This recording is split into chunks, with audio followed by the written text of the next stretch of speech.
और प्रभु भोज की सेवकाई की ओर जाना चाहेंगे। हम उसके लिए आज जाते हैं यूहन्ना की सुसमाचार में 13वां अध्याय। शायद आप लोग सोच रहे होंगे प्रभु भोज के बारे में यूहन्ना की सुसमाचार में कुछ लिखा ही नहीं है, तो फिर प्रभु भोज की सेवकाई में क्यों उस अध्याय में जा रहे हैं। तो हम उस अध्याय में और किसी वजह से आज जा रहे हैं। हमारे बच्चे शायद विश्वास की घोषणा के बारे में तो पढ़े होंगे ना, याद है? प्रोफेसर ने याद किया? हो गया, हो गया। तो ठीक है, 12वां पॉइंट क्या है बताओ। We believe in the Lord's Supper and washing of the saints' feet. Very good. तो अब और कुछ नहीं बोले तो भी पास हो गया। This is one of our beliefs or proclamation of our faith. We believe in the Lord's Supper and washing of the saints' feet. मुझे नहीं मालूम आप में से किसी ने उस सेवकाई में भाग लिए हो, नहीं लिए हो, होंगे जरूर, नहीं तो आज भाग लेने जा रहे हैं। तो इसीलिए भी कोई चप्पल यहाँ नहीं डालने के लिए बोला था, गीला हो सकता है। नहीं आ रहा, ठीक है, तो आज ले लेना। तो आज हम सबका भी धो सकते हैं। तो दीवान भी भाग नहीं ली, कभी लिया है। तो प्रभु भोज की सेवकाई में हम जा रहे हैं, लेकिन उससे पहले हम इस सेवकाई में भी भाग लेंगे। उसकी बयान किया हुआ एक ही भाग है, वो है खास तौर पर यूहन्ना 13वां अध्याय। उसकी 1 से लेकर के पदों में हम पढ़ते हैं। पूरा पढ़ने की इच्छा मुझे था, लेकिन समय हमें लाल बत्ती दिखा रहे हैं, तो मैं वहां से बच निकलूं और परमेश्वर हमें मदद कर सके।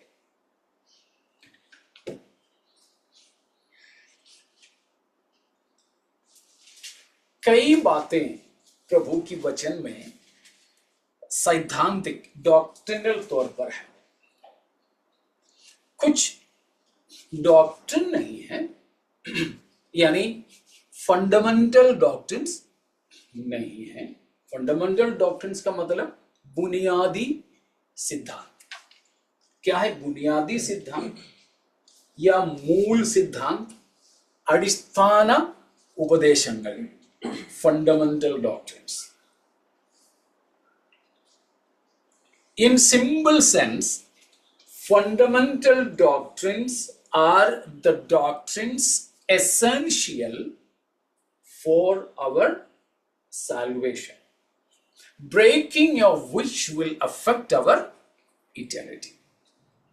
तो बुनियादी शिक्षा का मतलब है सरल शब्दों में हमारे उद्धार के लिए जरूरी शिक्षाएं, जिसकी उल्लंघन हमारे उद्धार पर असर डाल सकता है, जिसकी उल्लंघन करने से हम प्रभु के साथ जाने से വഞ്ചിत रह सकते हैं। ठीक है, അടിസ്ഥാന ഉപദേശങ്ങൾ എന്ന് പറയുന്നത് പുതിയ നിയമത്തിന്റെ അന്തസത്തയാണ്. The very content or the very core of the New Testament. नया नियम का बिल्कुल निचोड़ है ये जो बुनियादी शिक्षा है। बुनियादी शिक्षा। ऐसे हमारे इसमें तो 14 बातें है या 14 आर्टिकल्स ही है, लेकिन उससे ज्यादा है। इसमें तो 14 ही है। तो पैर धोने की सेवकाई क्या एक बुनियादी शिक्षा है जिसकी ना करने से उद्धार ना पाएंगे? नहीं। वो जो सेरेमनी है या वो जो कर्म है वो हमें किसी रीति में उद्धार दिलाता या उद्धार से वंचित करता नहीं है, लेकिन उसकी अंदर की कुछ शिक्षा है वो हमारे लिए जरूरी है। इसलिए आज हम वो दोनों ही करेंगे। वो क्रिया करने से पहले हम उसकी सही अर्थ क्या है, शिक्षा क्या है, ये देखेंगे। उसके लिए हम चलेंगे यूहन्ना 13वां अध्याय में। उससे पहले मैं एक और चीज बताऊं कि बुनियादी शिक्षा, फंडामेंटल डॉक्ट्रिन्स, किसी बात को मानने के लिए 2-3 तजुर्बे हैं, 2-3 गाइडलाइंस। पहला, Jesus could have himself participated in. प्रभु यीशु मसीह स्वयं उस सेवकाई में भाग लिए हो।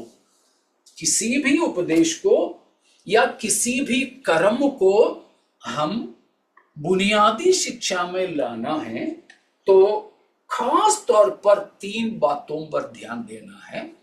पहला, यीशु मसीह ने 3 या 4 बार, पहला, यीशु मसीह ने स्वयं उस सेवकाई में भाग लिया। Jesus personally himself have participated in.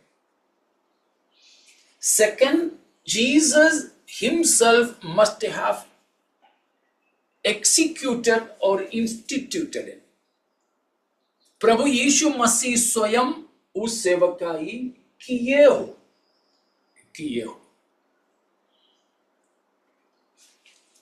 तीसरा,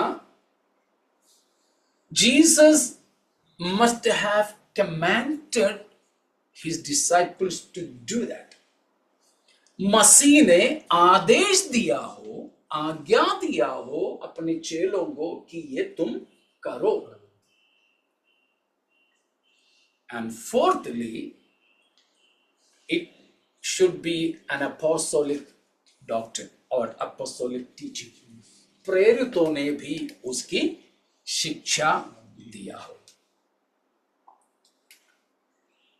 ये 4 बात बुनियादी चीजें हैं, मुख्य चीजें हैं। യേശു ക്രിസ്തു സ്വയം അതിൽ പങ്കാളിയായിട്ടുണ്ടാവുക, കർത്താവ് സ്വയം ആ ശുശ്രൂഷ ഇൻസ്റ്റിറ്റ്യൂട്ട് ചെയ്തിട്ടുണ്ടാവുക, സോളംനൈസ് ചെയ്തിട്ടുണ്ടാവുക, കർത്താവ് അത് ചെയ്യാൻ നമ്മോട് കൽപ്പിച്ചിട്ടുണ്ടാകണം, അപ്പോസ്തലന്മാർ ഉപദേശിച്ചിട്ടുണ്ടാകണം।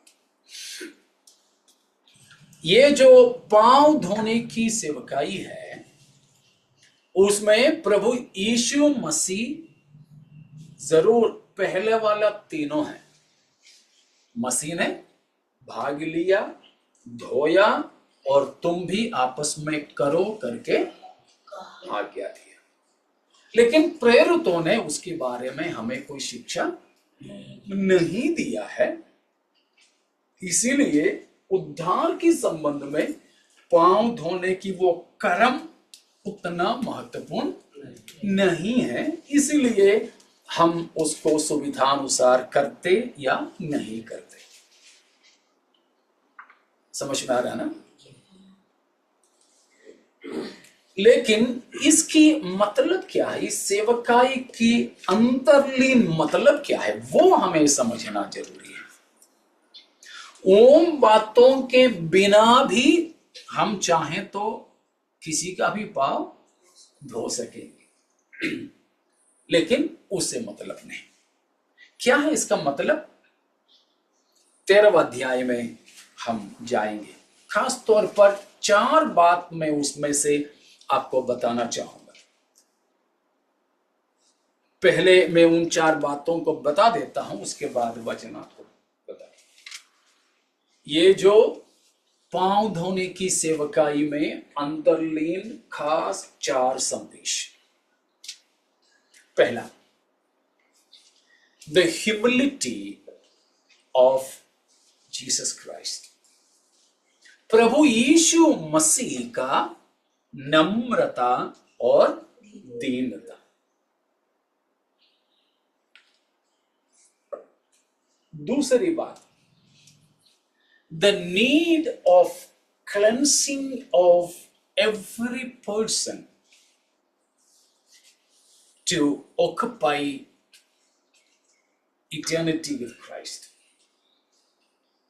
मसीह के साथ अनंत जीवन में प्रवेश करने के लिए हर एक व्यक्ति के जीवन में धोए जाने की जरूरत।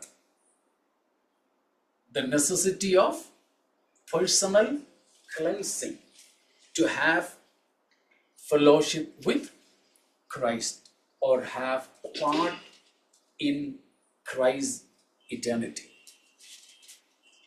और तीसरी बात,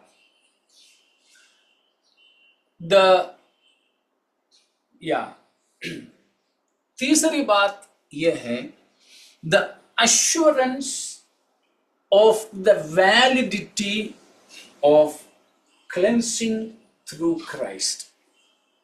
The assurance of the validity of cleansing through Christ, or we can say salvation through Christ. तीसरी बात यह है कि प्रभु यीशु मसीह के द्वारा हमें मिलने वाला पवित्रीकरण या उद्धार की वैलिडिटी के लिए क्या बोलेंगे? वैधता।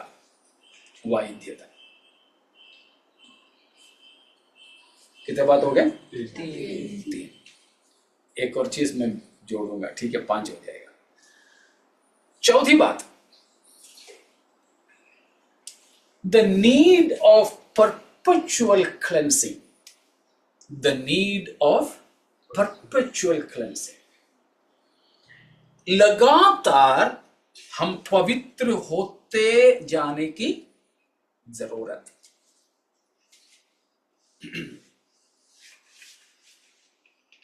एंड 5th, 5वां है, the need of humility and servitude in our lives. The need of, or the necessity of, servitude and humility in our lives. हमारे जीवन में नम्र रहने की, एक दूसरे की सेवारत रहने की जरूरत। कम से कम ये 5 शिक्षा हमें इस भाग से मिलता है। समझ में आया ना? शायद ज्यादा विवरण के बिना भी इतना में आप समझ गए होंगे। तो पहला है, क्या है? द ह्यूमिलिटी ऑफ जीसस, प्रभु यीशु मसीह की दीनता और കർത്താവായ യേശു ക്രിസ്തുവിന്റെ പാദം കഴുകി ശുശ്രൂഷയിൽ അന്തർലീനമായ പ്രധാനപ്പെട്ട 5 സന്ദേശങ്ങൾ അഥവാ അർത്ഥങ്ങൾ. ഒന്നാമത്തെയാണ് കർത്താവായ യേശു നമുക്ക് കാണിച്ചു തന്ന സ്നേഹത്തിന്റെയും താഴ്മയുടെയും മറ്റുള്ളവരെ സേവിക്കുന്നതിന്റെയും മാതൃക. प्रभु यीशु मसीह ने, यीशु मसीह कौन है हमें मालूम है? कौन है जी? परमेश्वर है, स्वयं परमेश्वर है। या यीशु मसीह जब इधर आया तो उसका 2nd पैराग्राफ में लिखा है, यीशु मसीह ने स्वयं कहा हुआ बात हम वहां पर पाते हैं कि लोग यीशु मसीह को क्या मानते थे करके वहां पर लिखा है। उसकी 13वां वचन 13। तुम मुझे गुरु और प्रभु कहते हो, हाँ, और ठीक ही कहते हो, ठीक ही कहते हो, क्योंकि मैं वही हूँ। हाँ मैं वही हूं। तुम मुझे क्या कहते हो? लॉर्ड, गुरु और प्रभु। ठीक है, रब्बाई, गुरु, लॉर्ड, प्रभु, क्यूरियोस,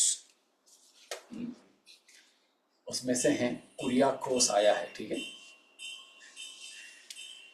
अपने बेदी ब्रदर के नाम, अच्छा अपचन का नाम था। कुरियाकोस का मतलब कुरियाकोस,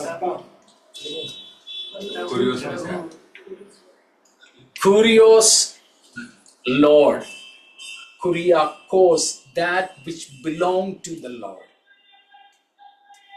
चर्च के लिए जो नाम है ना, कलीसिया का दो मूल शब्द है, एक एक्लेसिया और दूसरा है कुरियाकोस। कलीसिया के लिए यूनानी नाम है दो, एक है एक्लेसिया का मतलब है कॉल्ड आउट, कॉल्ड आउट, बुलाए गए लोग, और दूसरा है kuriakos, that which belong to the kurios, Lord. तो कुरियाकोस का वही मतलब है। तो यीशु मसीह प्रभु और गुरु है, परमेश्वर स्वयं है।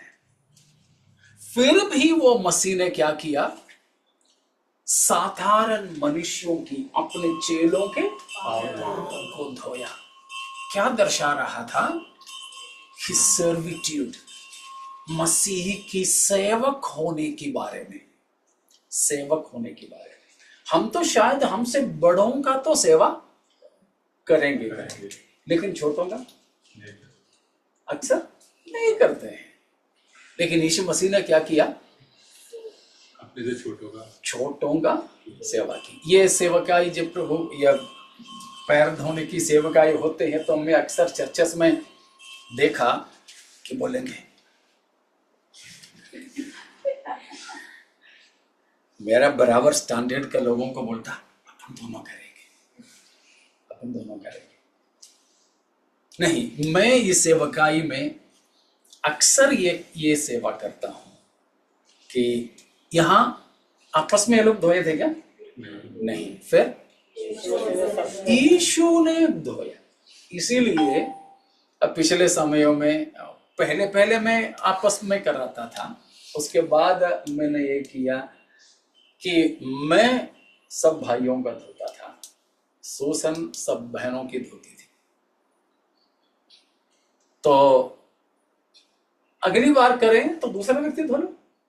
तो उस तरह हर किसी का, इसलिए मैंने आपको बोला एक ही जन को ऐसा भी इच्छा और मन होना चाहिए जो उम्र में, स्थान में, पढ़ाई में, इन सारी चीजों में भी हमसे भी छोटों का भी पांव धोने का। तो उसमें मसीह क्या दर्शाया है?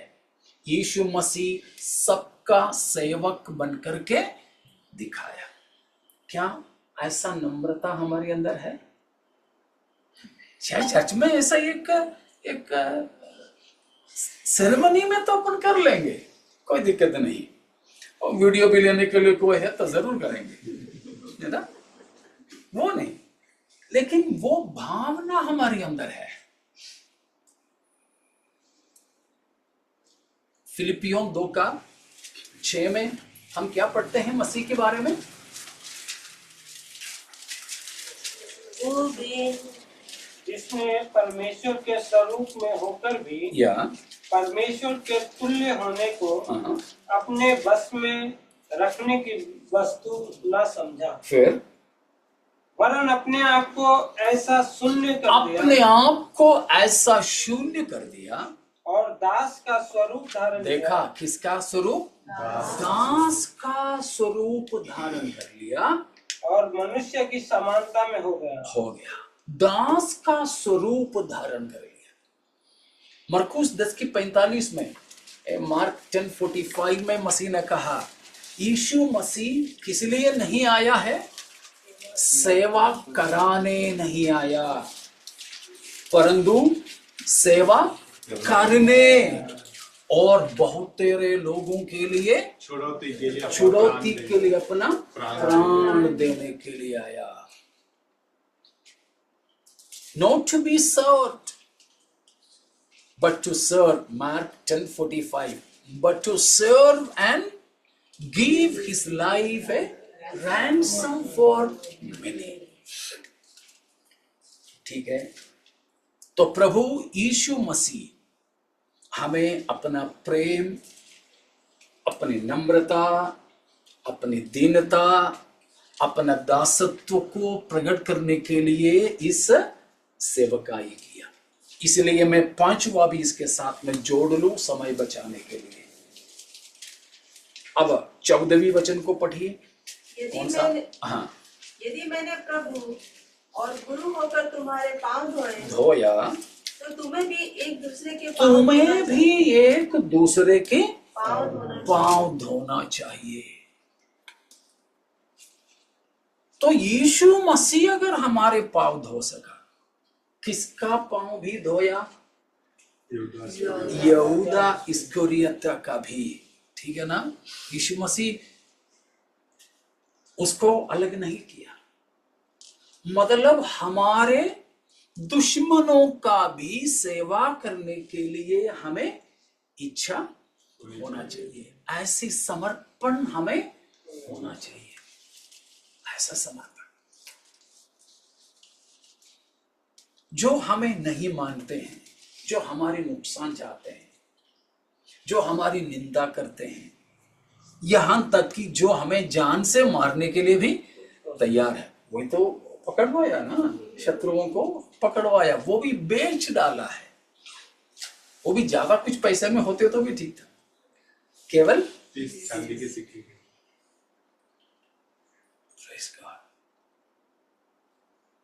30 चांदी के सिक्कों का मतलब वगैरह है, उसमें जाने के लिए हमारे पास समय नहीं है। समाप्त करने के लिए मैंने चाहा उतना टाइम हो गया है, तो मैं जल्दी समाप्त करूं, बाकी समय में हम देखेंगे। तो मसीह का उस सर्विट्यूड को, उस सेवारत स्थिति को, दासत्व को हम स्मरण करें।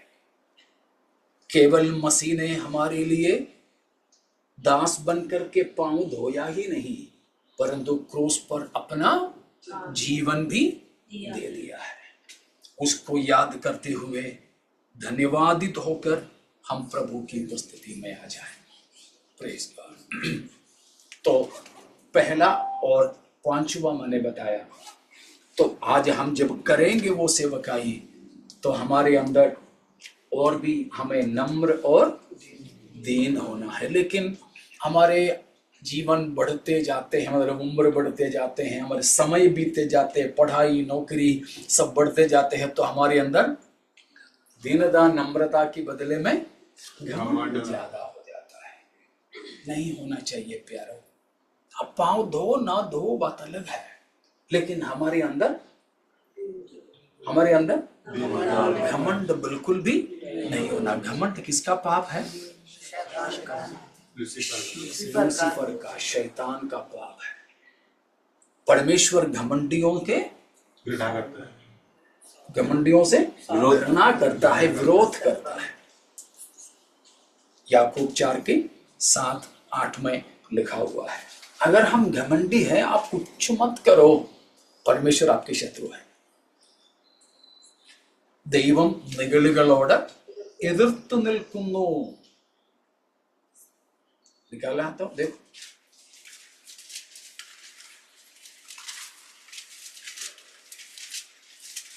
चार का 7 है ना।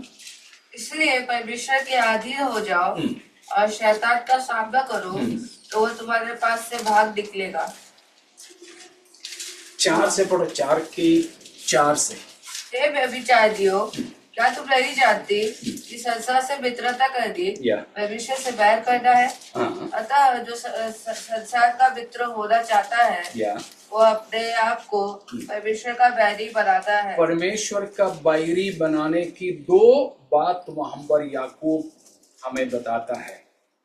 पहला है हम, और उसके बाद 6 पद, वह तो और भी अनुग्रह देता है।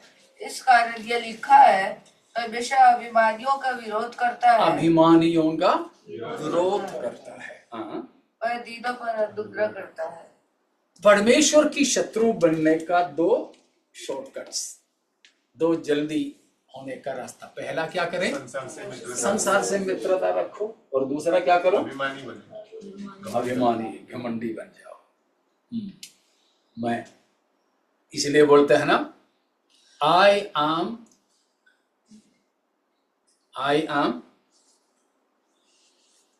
इन the middle of sin. I am, where am I? S-I-N, sin. पाप अंग्रेजी शब्द है, अभी मिला है ना, S-I-N। I कहाँ है? इनके बीच में, बीच में 3 अक्षर है, उसमें बीच में मैं हूं, I। अब देखो इंग्लिश का बाकी पूरे 25 अक्षर ले लो, कैपिटल लेटर ले लो या स्मॉल लेटर, सब कहीं ना कहीं झुके हैं। लेकिन आई है एक ही अक्षर जो चाहे कैपिटल में हो या स्मॉल में, कहीं पर भी झुकता नहीं, एकदम सीधा खड़ा रहता है, बिल्कुल नम्र नहीं है ना। इसीलिए बोलते हैं आई एम, वेयर एम आई? बिल्कुल पाप के बीच में हूं मैं, आई। तो ऐसों से परमेश्वर बैर रखता है, लेकिन जो नम्र है उस पर परमेश्वर अनुग्रह करुणा करता है। तो प्यारों, हम नम्र और दीन बनते बनते चले जाएं। Praise God. ठीक है, तो पहला और 5वां मैंने बताया, 3 बात बीच में। दूसरा क्या था? 5 लेसन्स, या दूसरा लेसन या 13वां अध्याय, उसकी 6वां पद, 6वां पद। जब वह शमौन पतरस के पास आया, या तब पतरस ने उससे कहा, या हे प्रभु, क्या तू मेरे पाँव धोता है? यीशु ने उसको उत्तर दिया, या जो मैं करता हूँ या तू उसे अभी नहीं जानता, पर तू इसके बाद समझेगा। या पतरस ने उससे कहा, तू मेरे पाँव कभी ना धोने पाएगा। कभी नहीं धोने पाएगा। तब मसीह ने क्या जवाब दिया? यह सुनकर यीशु ने उससे कहा, यदि मैं तुझे न धोऊं तो मेरे साथ तेरा कुछ भी साझा नहीं। यदि मैं तुम्हें नहीं धोऊं तो तुम्हें मेरे साथ कोई साझा, कोई संगति नहीं। मसीह धोए बिना, मसीह हमें पवित्र किए बिना, मसीह के साथ हमारा कोई संबंध नहीं है। चर्च जाओ, पैसा दे दो, गाना गाओ, बपतिस्मा ले लो, कुछ भी कर लो, कोई फर्क नहीं पड़ता जब तक मसीह हमें ना धोए। मसीह कैसे धोएंगे? पानी से, फिर अपने लहू से, अपने लहू से। उसी के लिए मसीह ने क्रूस पर अपना लहू बहाया था। इसीलिए है हम जो कहते हैं, जो पापों से मन फिराए हुए लोग और पवित्र जीवन बिताने वाले लोग ही प्रभु भोज में भाग लेना। क्योंकि ये किसका प्रतीक है, किसका संकेत है? मसीह से सांझा रखने की संकेत है। प्रभु भोज में भाग लेना का मतलब है कि यीशु मसीह से संगति रखना। इसलिए जो प्रभु से संगति रखते हैं वे ही प्रभु भोज में भाग लेना। उसके लिए क्या जरूरी है? यीशु मसीह के लहू के द्वारा धोए जाना। तो आज भी हम अपने प्रभु से कहें, अगर हमारे जीवन में अभी तक वो पवित्रीकरण नहीं पाया तो प्रभु अपने लहू से मुझे धो दे, मुझे पवित्र कर। ठीक है, अगली बात, तीसरी बात क्या था? The assurance of the validity। अगला पद पढ़िए। शमौन पतरस ने उससे कहा, जी, हे प्रभु, तू मेरा पाँव ही नहीं वरन हाथ और और सिर भी धो दे। हाँ, तो मसीह ने कहा कि धोए नहीं तो तुम्हें मेरे साथ कोई रिश्ता नहीं। तो पतरस ने बोला तो फिर पांव ही क्यों, पूरा ही धो लो। मसीह ने क्या जवाब दिया? यीशु ने उससे कहा, हाँ, जो नहा चुका है उसे पांव के सिवाय और कुछ धोने की आवश्यकता नहीं है। वो क्या बता रहा है? तू पवित्र हो चुका है, तू नहा चुका है, तो बार बार नहाने की, हाँ, इधर नहाने की बात नहीं है, ठीक है बच्चों? हाँ, हर मौसम में रोज नहा लेना कम से कम, ठीक है? हाँ, उसके बारे में नहीं बता रहे, लेकिन क्या है? लेकिन क्या है? एक बार मसीह यीशु की लहू से हम धोए गए तो वह जिंदगी भर के लिए वैलिड है, वैध है। इसीलिए है मसीह की क्रूस की मृत्यु के बारे में हमने खास 3 बात पहले पढ़ चुके, याद है किसी को? बोलो। For once, Yes. for all, forever. Very good.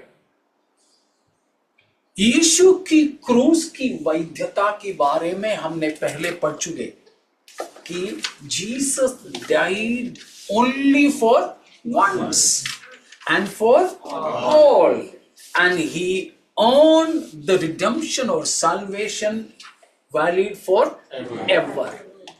यीशु मसीह हर साल मरता नहीं, हर साल पैदा भी नहीं होता। एक ही बार पैदा हुआ मनुष्य में, एक ही बार क्रूस पर मरा। उस एक ही बार की मृत्यु के द्वारा मसीह सबके लिए हमेशा का छुटकारा प्राप्त कर लिया है।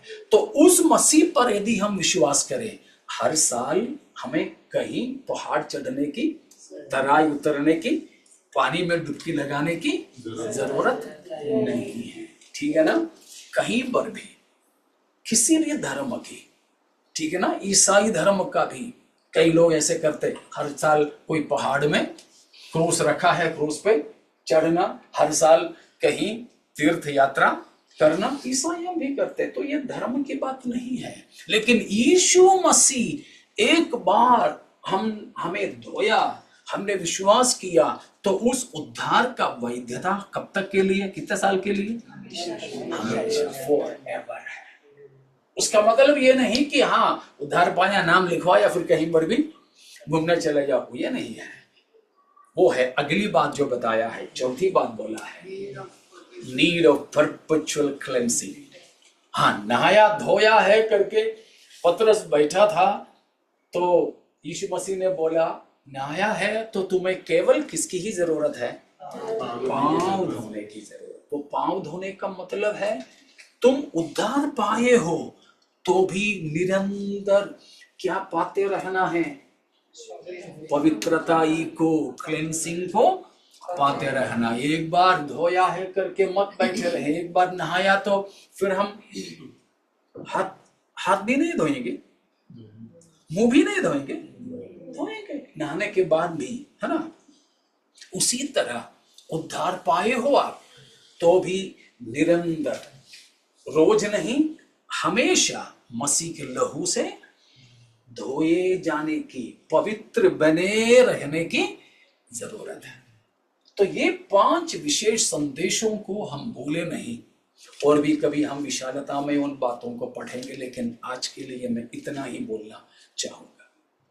तो हम दीन और नम्र होकर किसी का भी सेवा करने के लिए तत्पर होकर प्रभु यीशु मसीह के लहू से धोए गए, मसीह की चश्मे में नहाए हुए होकर निरंतर मसीह की वचन से, लहू से, पवित्र आत्मा से, आज हमने शुरू में सीखे चासनी ताड़ने के द्वारा भी पवित्र होते हुए हम इस प्रभु भोज में भाग लेने वाले हो जाएं।